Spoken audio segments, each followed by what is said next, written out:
Hey guys, this is Sam from geeksopinion.com, and this morning I have received this gold Oneplus 3. Now this is the first Oneplus 3 I have had, so quite excited to do the unboxing with you guys now. I will also share my full review of the device once I've had a bit of time with it and see what all the hype is about.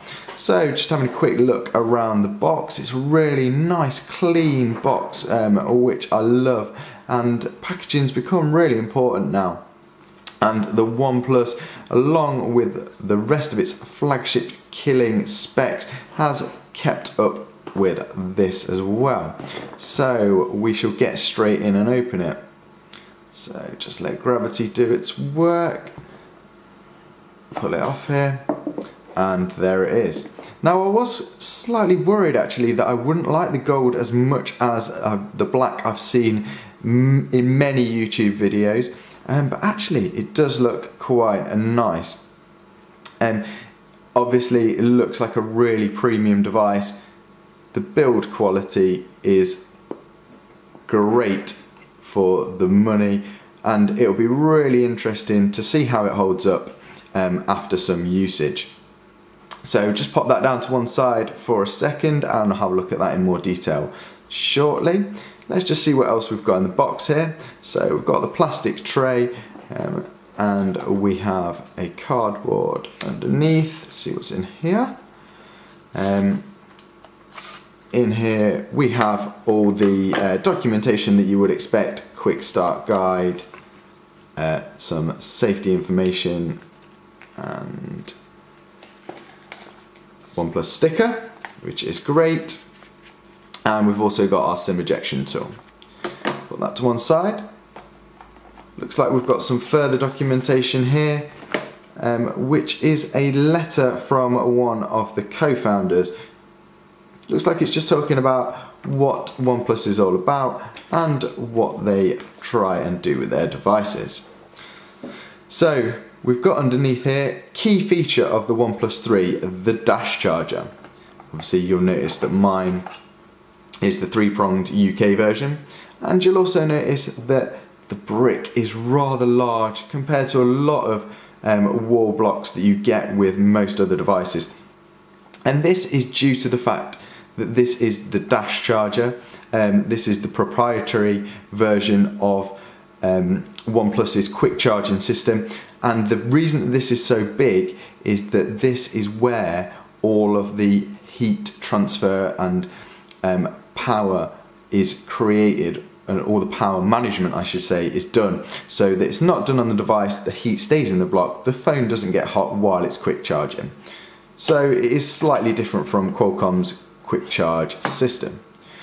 Here we've also got the USB Type-C cable, which is a really nice premium cable. Now it does have to be slightly thicker to be able to carry the quick charge current, but it is a really nice cable. And I love little things like this, the clips that help you just keep it nice and tidy. So we'll pop that back to one side and we'll have a look at the most important part, the device. Now this feels really, really nice in the hand.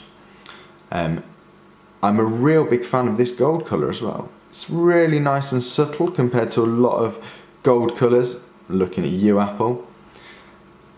And just, yeah, straight away feels like a premium device.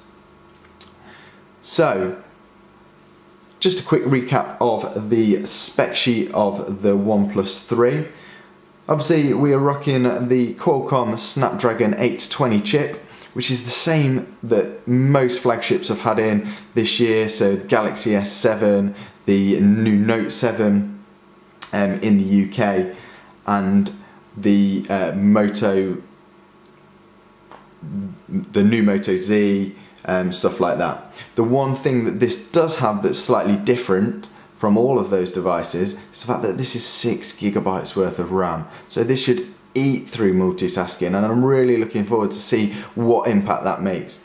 I have been a long time iPhone user as well as a long time Android user, and I'll be honest, I tend to find that Apple, even with its more limited RAM that they normally have, it just manages it a little bit better. So I'll be interested to see whether throwing 6 gigs of RAM at Android has made a noticeable impact.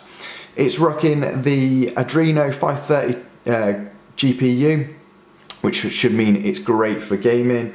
It's got a 3000 milliamp hour battery, which isn't quite as big as some devices in this category, but with dash charging, I'm hoping it's not too much of an issue. Obviously, I should be able to test that out in the full review. It's also got 64 gigabytes worth of internal storage. No SD card slot, unfortunately, but they do make up with that by giving you 64 gigs of storage straight off the bat. Again, looking at you, Apple, lot better than the base 16. So, like I say, feels absolutely great in hand. We'll have a quick look around the device.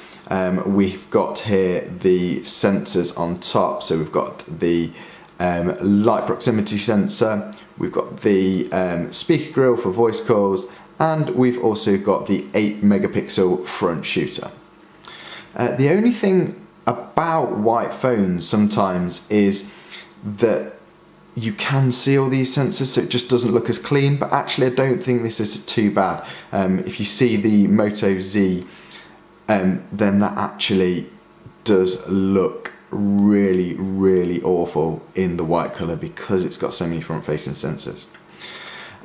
We've got down here the home button, which doubles as the fingerprint sensor, so looking forward to trying that out, as everyone has talked about how quick it is. We've also got the 2 capacitive buttons either side, and what I'll be interested to see there is that on the black version, or the graphite version should I say, they are white LEDs.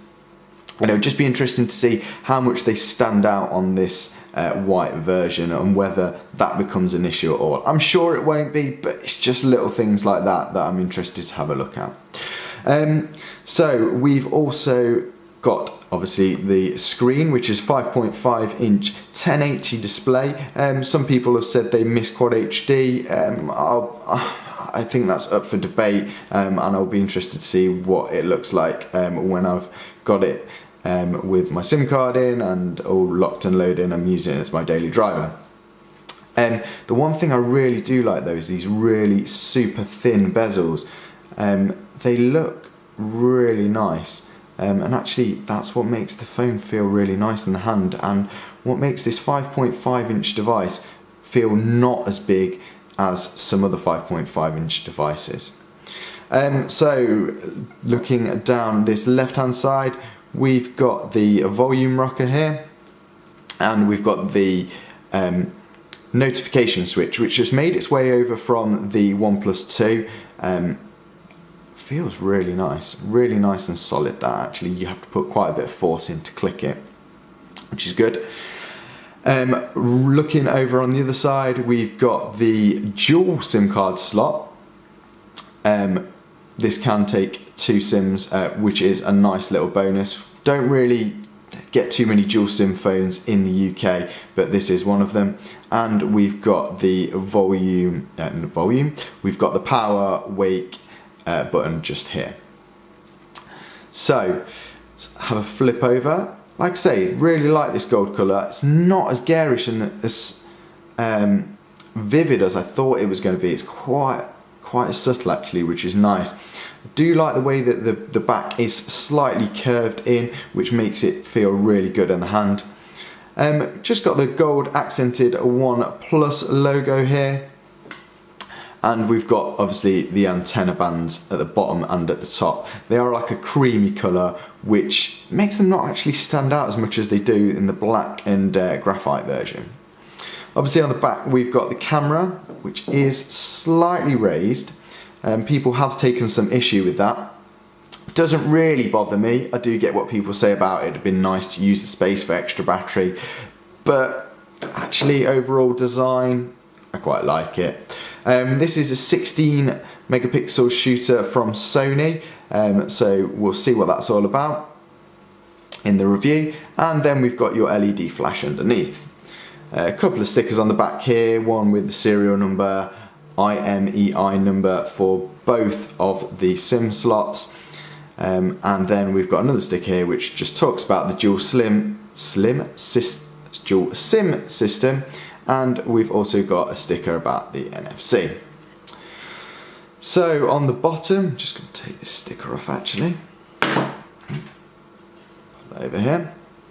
So on the bottom here we have the headphone jack, 3.5mm headphone jack, which I shouldn't have to say that that's there, but actually we're in a world now where this may be a rare sight soon, so yeah, that is all present and correct. Got the USB-C port, and we also have the speaker grill just here.